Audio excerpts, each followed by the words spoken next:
They threw me out of the house like I was garbage. A liar. A snake. A threat to their precious little family. And all because I overheard one damn sentence I wasn't supposed to hear. Whispered through a bedroom door, soft and sweet. I love you too. But it wasn't my brother she was saying it to. It was someone else. And she made damn sure no one would ever believe me to AT the time. I had just graduated college. No job yet, no savings, just a degree, a backpack, and a bit of hope. My older brother Mark offered me a place to stay, just until I got on my feet. He had a decent house, a stable job, and a picture-perfect wife named Sophie. Everyone saw them as the golden couple, classy, clean-cut, church-going. The kind of people who always bring a salad to family BBQs and smile in every photo like they've never had a bad day in their lives. Yeah, that kind of fake.it started as small things. Sophie would come home late. She'd smile at texts and quickly put her phone face down when someone walked in. I didn't think much of it. I mean, it's not my business, right? But then came that night I was grabbing a glass of water, headed back to the guest room when I passed by their bedroom. The door was half shut, lights off. But I heard her voice, soft and dreamy. I miss you too. You make me feel alive. Again, I can't wait to see you. Then, giggling. Then the words that lit a fire under my skin. I love you, baby. I froze. My heart dropped. For a second, I thought maybe she was talking to Mark. But he was on a business trip, 2 states away. And it was 11:30 at night that I didn't confront her. Not then. I wanted to believe I was wrong. Maybe I misheard. Maybe it was a scene from a show, or a weird call with a friend. Anything but what it really was. But 3 days later, everything exploded. They invited me to dinner. Nothing special. Pizza and a couple beers. Mark had just come back from his trip, and I figured maybe things were normal again. I sat across from him at the table. Sophie sat next to him, slicing her pizza way too carefully, like it was some kind of ritual. I remember how quiet the room was. Too quiet. Then it happened. Mark set down his fork and knife. His eyes locked on mine. You think I don't see what you're doing? I blinked. What? You think I'm stupid? That I don't notice how you've been acting around my wife? His voice was calm, but sharp, like a knife pressed against your skin, just hard enough to draw blood. She told me everything. The way you look at her. The little comments. Standing outside our door at night. Listening. Sophie lowered her head, gave the fakest little gasp I've ever heard. I didn't want to say anything. I really didn't, but I've been feeling so uncomfortable. She even made her voice crack, like she practiced it in the mirror. My spoon dropped onto the table. I wanted to speak. I needed to say something, but nothing came out. Pack your things, Mark said coldly. You're gone. In the morning. Just like that. No questions. No second chances. No, what really happened? I sat there in silence while they finished their meal like nothing had happened. Thrown out of my brother's house. Disowned by my parents. All because I was in the wrong place at the wrong time and heard the truth. They didn't ask for my side. They didn't even let me explain. And Sophie? She stood at the top of the stairs, arms crossed, watching me leave with that same smug smile I'd seen when she got away with skipping dishes. That smile haunted me for years. If you're still with me, just wait. Because what she didn't know, what no one knew, was that 6 years later, karma would come back with teeth. And this time, I wouldn't be the one walking out that door. If you like stories where the truth hits like a punch to the gut, go ahead and hit that subscribe button so you don't miss what comes next, because this is just the beginning. The worst part wasn't getting kicked out. It was how easy it was for them to do it to, yelling. No confrontation, no fight, just a few packed clothes, a cold stare, and a front door that slammed behind me at 1 a.m. Like I was some creepy stranger. Not family. I stood outside their house for a solid minute, holding my duffel bag, trying to figure out where the hell to go. I texted a few friends. One was out of town. Another didn't reply. The third one, Jake, picked up at 1:24 a.m. He didn't even ask why. Just said, come over. I slept on a couch that smelled like gym socks and fast food. Not exactly glamorous. But you know what? That couch saved my life. The next few days were hell. Mark blocked my number. My mom sent me a text that said, you need to reflect on your behavior. This family is broken because of you. My dad didn't even text. He just forwarded me a Bible verse about dishonor. The one person I thought might reach out, my cousin, Rachel, never did. Turns out Sophie had already poisoned the well. Word was spreading that I crossed a line and disrespected boundaries in their home. Nobody said affair. Nobody said cheating. Because, of course, that would mean blaming her that I was labeled inappropriate, unstable, obsessed. And I couldn't even defend myself because I didn't have proof in '01. Wanted to hear what I'd heard. No one cared that I was the one sleeping in a stranger's apartment, living out of a backpack, eating ramen twice a day while Sophie played the victim in a house I once called home that I stayed with Jake for about 3 weeks. Slept on that couch, applied to jobs, and tried to pretend I was fine. But inside, I was broken, angry, embarrassed, and worst of all, ashamed of something I hadn't even done. Eventually, I landed a warehouse job across town. Grueling hours, low pay, but it came with a small studio apartment above a liquor store. No fridge, no stove, just a hot plate and a sink that wouldn't shut off. I took it without thinking twice that I didn't talk to my family after that. Birthdays went by. Holidays passed. I'd see photos of their Christmas dinners on Facebook. Mark and Sophie smiling, my parents sitting beside them like nothing ever happened, that I wasn't tagged. I wasn't mentioned, that IT was like I had never existed. But here's the thing about pain. You either let it rot you from the inside, or you use it as fuel. And I chose fuel. That I started working extra shifts. Saved every dollar. Took online courses at night. Moved out of that rat hole and into a one-bedroom. Got a better job in logistics. Then another. I climbed, slowly, quietly, relentlessly. That I didn't chase revenge. Not yet. But I never forgot. And every time I saw Sophie's face on social media, her fake, polished, lying face, I made myself a promise. One day, the truth's gonna hit harder than anything you ever imagined. And when it does, it won't be quiet. They thought they broke me, honestly. For a while, they did. But hitting rock bottom has a funny way of showing you who you really are. And I wasn't some pathetic loser sleeping on a couch forever. I was angry, hurt, but deep down, I was still standing. And standing turns into walking. Walking turns into climbing. The first real step up came 8 months later. I got a call from a shipping company downtown, night shift, inventory coordinator. Not glamorous, but better than lifting crates for minimum wage. I took it. That job changed everything. For the first time in a long time, I had rhythm, structure. I was up at 4 p.m., clocked in at 6, worked until 2 in the morning. I didn't talk much. I didn't joke. I wasn't there to make friends. I was there to build my way out. Every cent I made went into 3 things: rent, savings, and learning. I bought a used laptop off Craigslist, enrolled in free online logistics courses, and read every damn thing I could about supply chains and warehouse software. And no distractions. No dating. No drinking. I was a ghost to the world. But I was building. After 6 months, my manager, a grumpy dude named Rob who didn't give compliments, pulled me aside and said, "You're wasted on the night shift." He bumped me to days and doubled my responsibilities. No extra pay, but I didn't care. It was momentum. I used that position to jump to a better paying role at a larger warehouse. Then another. I learned to negotiate. I learned to lead. I started getting noticed. And then one day, sitting in my one-bedroom apartment, this time with a fridge, a real bed, and my name on the lease, I got a LinkedIn notification. "Sophie viewed your profile." I stared at the screen. My heart didn't drop. My hands didn't shake. I didn't feel rage. I smiled. Because for the first time in years, I knew she saw me. And I knew she saw that I made it. She probably thought I'd crawl off into some sad little life. Maybe hoped I'd disappear completely. But here I was, cleaner, stronger, smarter. I didn't click on her profile. Didn't message her. Didn't need to. Let her wonder. Let her stew in that quiet, itchy curiosity. But it was that moment, that tiny, random notification, that planted the seed. Because if she was watching, who else might be? That night, I opened a blank document. Not for revenge. Not yet. Just to write it all down. Everything. The phone call. The accusations. The couch. The pain. The work. The climb. The silence. I didn't know it then, but that file would become the blueprint for something far bigger. I wasn't looking to destroy anyone. But if the truth ever came knocking, I was going to make damn sure it had a voice. It happened on a Thursday night that I had just wrapped up a late shift and was sitting at home, halfway through microwaving a sad excuse for dinner, when my phone buzzed. No name. No number. Just private. Contact.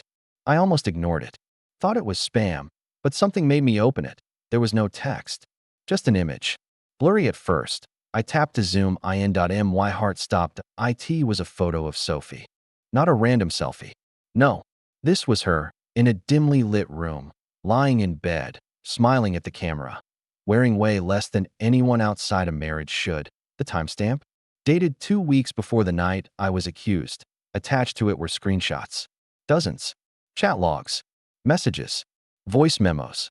All of them between Sophie and some guy named T. Stuff like, I wish I could spend every night with you. He's still here, but I'll get rid of him soon.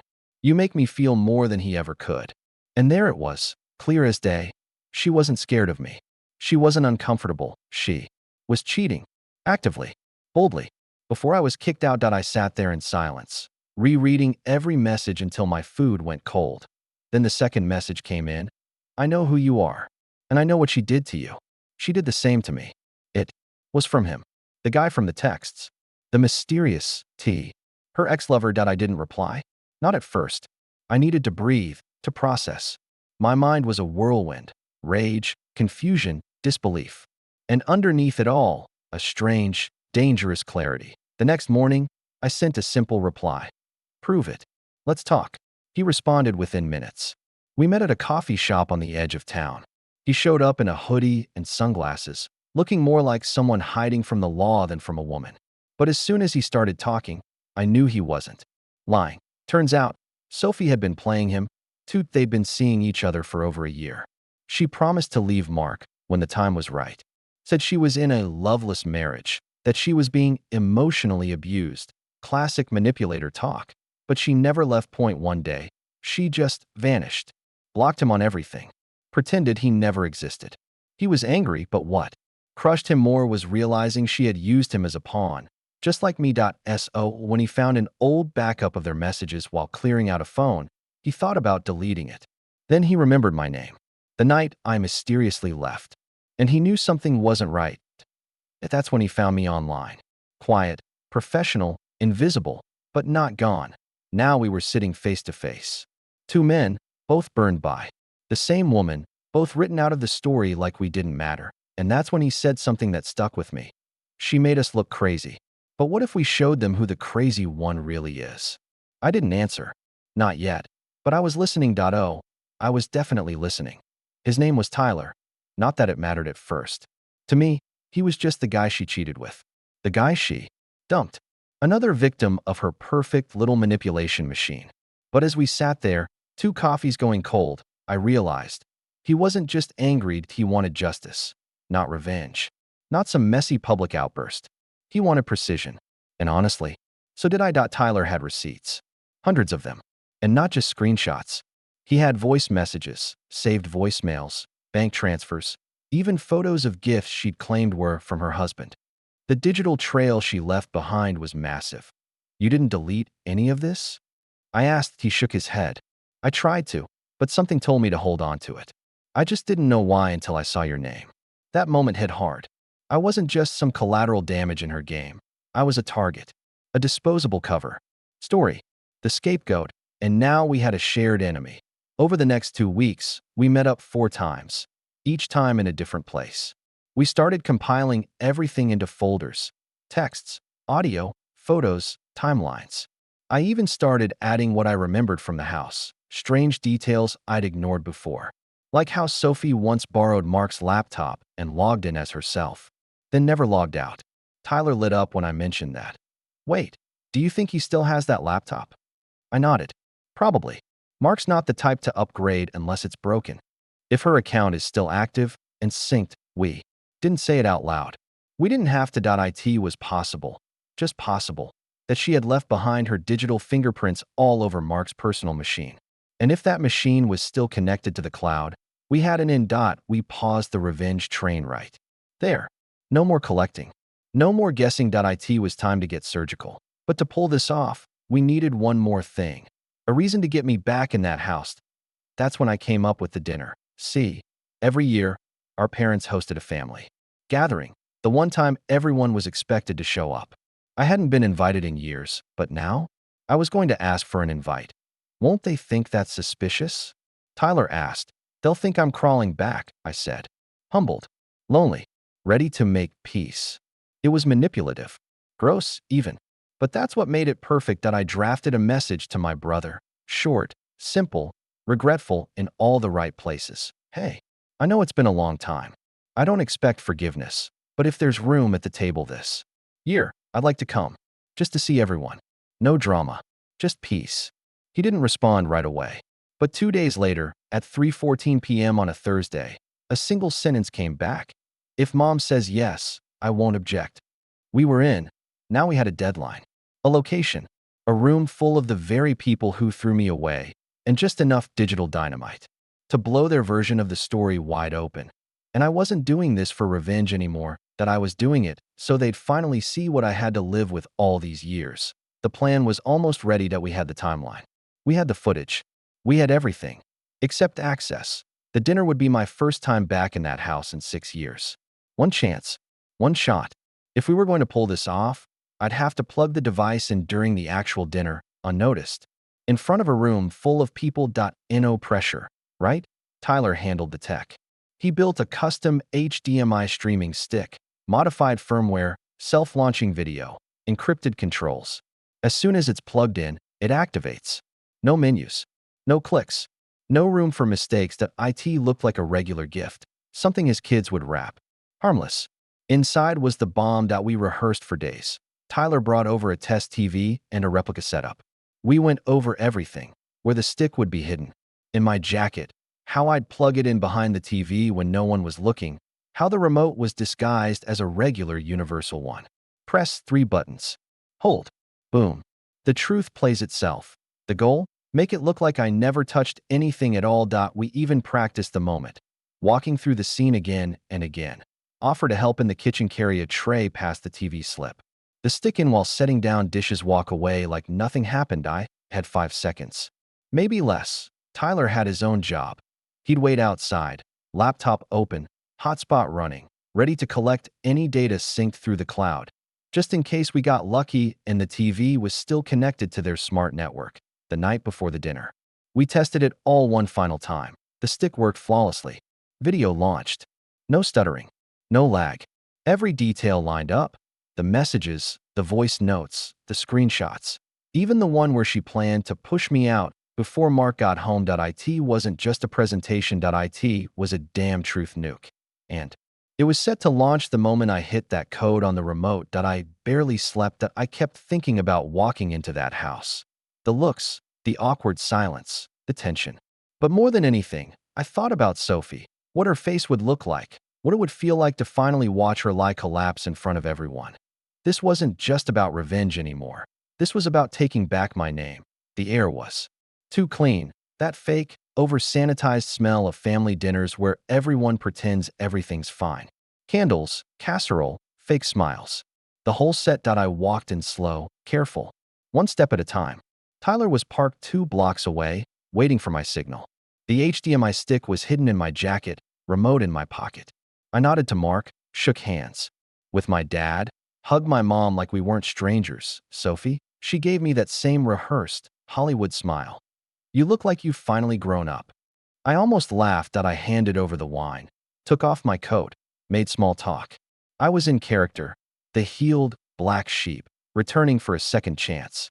Every word, every nod, every pause, rehearsed to the second. The house looked exactly the same. Photos of Sophie and Mark, their kids, the fake perfect life. But I wasn't here for the decor. I was here for the truth. Mark had set up a slideshow again. Pictures from the past year, cycling through on the living room TV. Birthday parties, soccer games, vacation shots. Harmless. Predictable. I offered to help in the kitchen. And while carrying a tray of glasses, I slipped the stick into the HDMI port behind the TV. One clean motion. Click. Done. The trigger was ready. All I needed now was a moment. Dinner started slow. Roast beef, potatoes, wine. My mom asked about my job. I lied. Said it was going well. Mark chimed in, clearly trying to sound supportive. Sophie stayed mostly quiet, picking at her food. At one point, she looked straight at me and smiled. That same damn smile. I swallowed it. Dessert came out. Coffee brewed. Someone turned the TV off. That was my cue. Hey, I said, standing up. Before we wrap up, I actually brought something. Everyone looked up. It's nothing dramatic, I promise. Just something I put together. A little project. Thought maybe we could watch for a minute. No one objected that I picked up the remote, tapped the code. 3 buttons. Held for 2 seconds. The screen flickered. The video started. It opened with a black background and one sentence. This is the story no one wanted to hear, and the truth no one can ignore. Mark leaned forward. My dad squinted. Sophie froze. The first messages appeared. Her texts to Tyler, dated weeks before I was accused. Then the photos. The voicemails. Her voice, whispering sweet things to someone who wasn't her husband. I didn't say a word. I just stood there, arms crossed. Eyes fixed on the screen. My mom gasped. Mark blinked. Then again. Then again. Sophie reached for the remote. Too late. Tyler had programmed it to lock controls for the first 5 minutes. Everyone sat, trapped, as truth poured out of the TV like acid. Sophie stood up. Turn that off. No one moved. This is insane. This is fake. This is... My dad cut in. Is that your voice? Silence. More texts. More photos. Calendar events. Her meetings. Her lies. Mark's face turned pale. I saw it in real time. The moment. His world cracked. The man who once threw me out now looked like he'd forgotten how to breathe. The video ended with one final image. A screenshot of the exact date and time I was accused, and the message she sent that same night. He heard us. I think I'll push him out before Mark gets back. Boom. The screen went black, and for the first time in years, they finally saw me. The room went dead silent. The TV screen was black now, but the weight of what had just played out hung heavier than any silence I'd ever known. Sophie was the first to move. Of course she was. She always thought she could talk her way out of anything. This is fake. You all know it.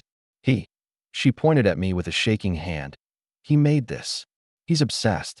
He's been obsessed for years. Her voice cracked, but it wasn't fear. It was desperation. The mask slipping. My mom shook her head slowly, still staring at the dark screen. My dad leaned back, pale, gripping his glass like it might anchor him to reality. And Mark didn't look at anyone.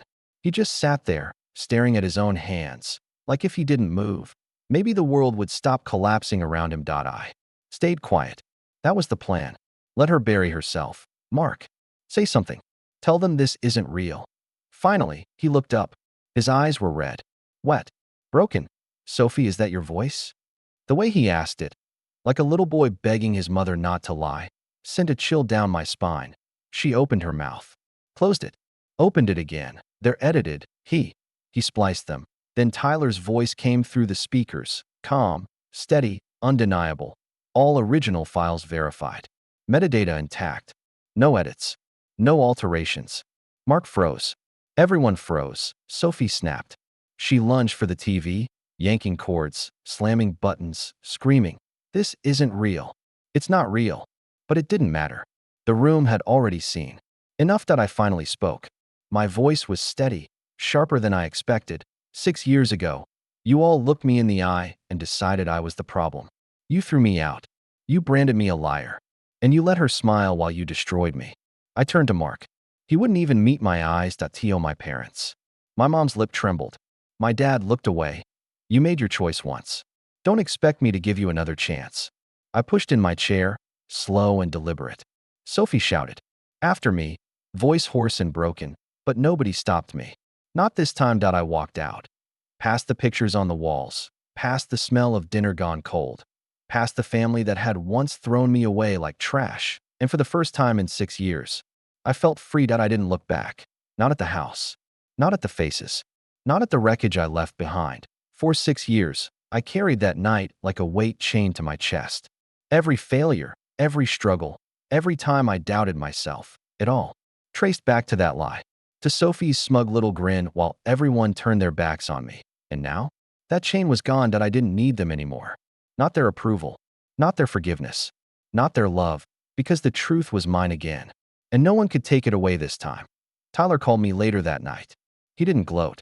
He didn't laugh. He just said, "It's over." And he was right. The fallout wasn't my concern. What happened to Sophie, what decisions Mark would make, how my parents would try to spin it, none of that mattered. I had delivered the truth, and I walked away clean. Weeks turned into months. My job kept growing. I moved into a bigger place, started traveling, even met someone new. For the first time in a long time, I wasn't looking backward. I was looking forward. And you know what? I didn't just survive. I won. Because the best revenge isn't screaming or fighting or tearing people down, that it's showing them that their lies couldn't stop you.